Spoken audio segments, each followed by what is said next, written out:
Alright, good Thursday morning, guys. We're going to wrap up lesson 8.7 today on operations with scientific notations.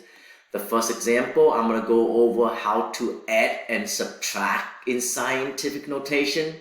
Okay, so here is my first example. I like to keep it nice and simple for you guys before we're going to run into other, like scenario where we have to learn how to change the problem or change the expression before we add or subtract.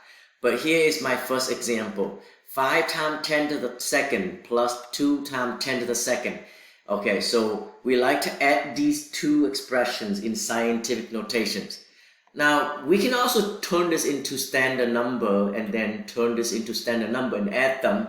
But, sometimes changing scientific notation to standard number, you're going to end up with a number that is really, really big. And it's not worth it to do that. Of course, in this problem, you say, well, it's not that big. Yeah, sure, you can turn this into standard number and then you can add them. But the purpose of learning this lesson is that you know how to add and subtract scientific notations, expression, without having to change them into standard number. Okay, so look at 5 times 10 to the second plus 2 times 10 to the second. You notice that in both of these expressions, they have 10 to the second, which is my common factor. Okay? My common factor. Both of these expressions have 10 to the second. That is my common factor. And then I take 5 plus 2. Okay, that is another way for me to rewrite this whole expression right here into 5 plus 2 times 10 to the second times 10 to the second. Okay, well, let's check to see if they are the same. If you use the distributive property, you say, okay, that's 5 times 10 to the second. There's 5 times 10 to the second. Plus 2 times 10 to the second. And there's my 2 times 10 to the second. So my final answer for this problem is going to be 7 times 10 to the second power. Okay, and there is my answer. 7 times 10 to the second. Okay, so that is how you add scientific notation. Do you think everything's going to come to this straightforward and easy? Probably not. Probably not. Okay, and what I meant by that is, let me give you an example. What if I go back to this problem? Okay, what if I go back to this problem and I change this number.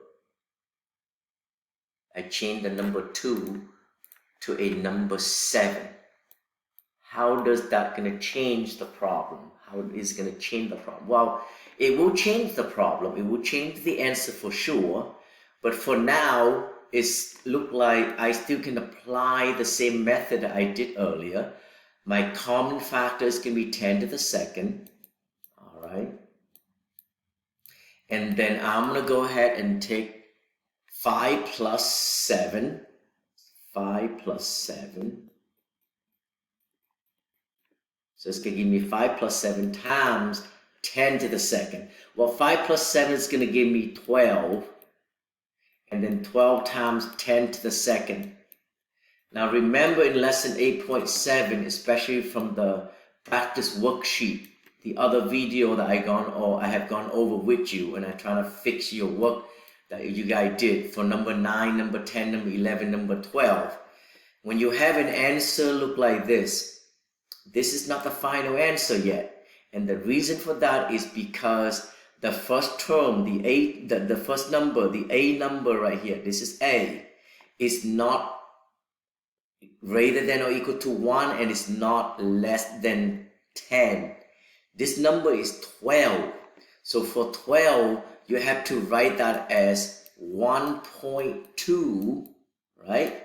Okay, again, this number has to be between greater than or equal to 1 but less than 10. So you're going to turn 12 into 1.2 times 10 to the first power. Okay, does anybody see where that's coming from? Okay, 12 is the same thing with 1 times 10 to the first power. And then times 10 to the second power. And so now my final answer for this problem is going to be 1.2 times 10 to the third power. and that will be my final answer. 1.2 times 10 to the third power. Does everybody see where the third power coming from right now, right? It's going from same base. When you multiply, you add the exponent. You take 1 plus 2. Now, if you already saw that earlier, you say, oh, wait, Mr. Lay, I think I see that pattern right there. This number 12 right here, I can move the decimal place to the left once. Then it means I have to turn this into a 3. If you want to do that, you can also go ahead and make that quick fix or quick change right away without having to write all that out. All right, so that is taking care of adding and adding first, and I'll do a couple more examples on subtracting.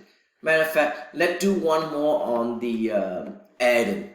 Okay, so here is my new example for adding, and I'm using the same scientific notation for the first number, and I change a little bit on my second number right here. So you notice right now, my first scientific notation number, my first expression right here has 10 to the second. And this one has 10 to the third. So I know right away, these two scientific notations do not have the common factor. This guy have 10 to the second, and this guy have 10 to the third. So how do I add them if they don't have the same sign, they don't have the same exponents? Okay, well, from 8.6, we learned that, hey, I can change 10 to the second to 10 to the third by changing this whole thing, by changing the 5. So how do I change 10 to the third? By attacking the 5. Well, if I want to change 10 to the third, it means I have to move the decimal place to the left one place, one place to the left. So now instead of 5, I'm gonna have 0.5. Right? It's gonna have 0.5 times 10 to the third power. Does that make sense or no? Everybody with me so far here? Right? All I'm doing right there is I'm changing 10 to the second to 10 to the third by changing the 5. Changing the number 5 to 0.5. And then from there, I can go ahead and take 0.5 times 10 to the third plus 2 times 10 to the third power. From there, I can see now they both have 10 to the third. Then I can pull out 10 to the third power. And then I can take 0.5 plus 2 times 10 to the third. And 0.5 plus 2 is 2.5.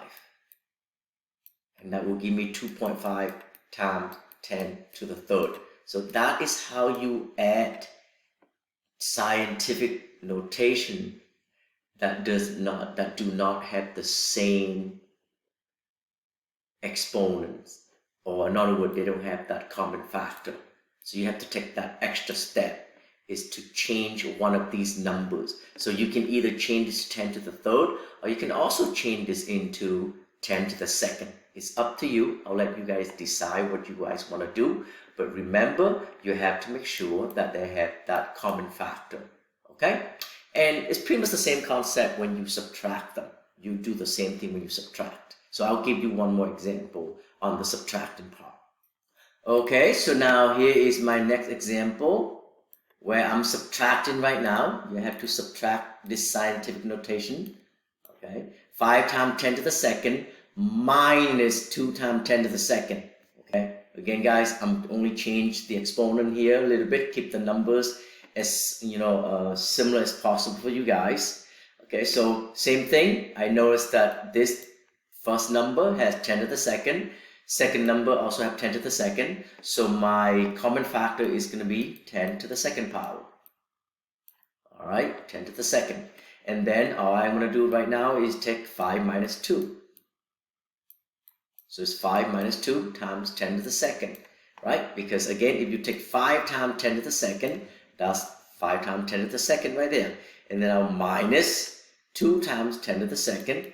That will be 2 times 10 to the second. So now I can go ahead and subtract 5 minus 2. 5 minus 2 is going to give me 3. So my final answer is going to be 3 times 10 to the second power. And that is how you subtract. Now, same concept, if I were to change one of these exponents to something else, then you apply the same method that I showed you earlier with changing the exponent to make sure that you have the same exponent. Now, here is the good thing about when it comes to multiplying and dividing scientific notation. You don't have to have that common term. You don't have to have that common number. You don't need to have the same exponent when it comes to multiplying or dividing. Okay, so think of this as A times B times C times D. All you have to do is just multiply them out. So right now you can see right here, I can rewrite this as 3 times 5 times 10 to the negative fifth power times 10 to the negative second power. So I hope you guys remember this, but this is right here called the commutative property of multiplication. Commutative property of multiplication. I mean, I can get rid of these parentheses and rearrange the multiplications. I can take 3 times 5 first. Why do I do that? Well, it makes sense to take 3 times 5 because I know right away 3 times 5 can give me 15. So I'll take my whole number, multiply to the whole number, and I'll take the power of negative 5 and then the power of negative 2 and multiply them together since they have the same base. And right there I can apply the product property of exponent. Product property of exponent. Okay, so now I can go ahead again. So this is called the commutative property of multiplications. Now I can go ahead and group these two numbers together, and that's 3 times 5 is going to give me 15, following the associated property of multiplication. And I'll take 10 to the negative fifth times 10 to the negative 2. Well, 10 times 10 to the negative fifth times 10 to the negative 2. Same base when you multiply. Same base when you multiply. You add the exponent. Negative 5 plus negative 2. Take your time, guys, or you can use your calculator to check your work. But make sure you do it right, because even if you set up the problem correctly, and if you don't add these two numbers correctly, your answer is still going to be wrong. Negative 5 times negative 2 is going to be negative 7. Okay? Negative 5 plus negative 2 is negative 7. Okay? Alright, so is this going to be my final answer though? The answer is no. Again, go back to lesson 8.6. What's going on here? This number is a 15. Alright, so again, this number is greater than 10. Okay, the A has to be less than 10, but greater than or equal to 1. So I can change 15 to 1.5 times 10 to the first power. Right? So 15 is the same thing with 1.5 times 10. 1.5 times 10 is 15, which is 1.5 times 10 to the first, times 10 to the negative 7. And then from there, I can see that I can multiply these two numbers right there, applying the product property of exponent again. So my final answer is going to be 1.5 times 10 to the negative 6 power. 1 plus negative 7 is negative 6. So my final answer is 1.5 times 10 to the negative 6. And that is how you multiply scientific notations. Ladies and gentlemen, you do the same thing with multiplying, except instead of multiplying, you're dividing them. So you just divide them out. Okay? Thumbs up, thumbs down so far. I will do a couple more examples on the dividing on a separate video, and I will send them out to you, or we'll do that in class later in a little bit to make sure that we clear everything up with the dividing. But the idea here is, guys, that you need to know that when you multiply them out, you make sure you change this number. Make sure you need to simplify this number in standard form, okay? Alrighty, let me know if you have any more questions, and we're going to review today and tomorrow, and hopefully we'll get ready for the test on Monday.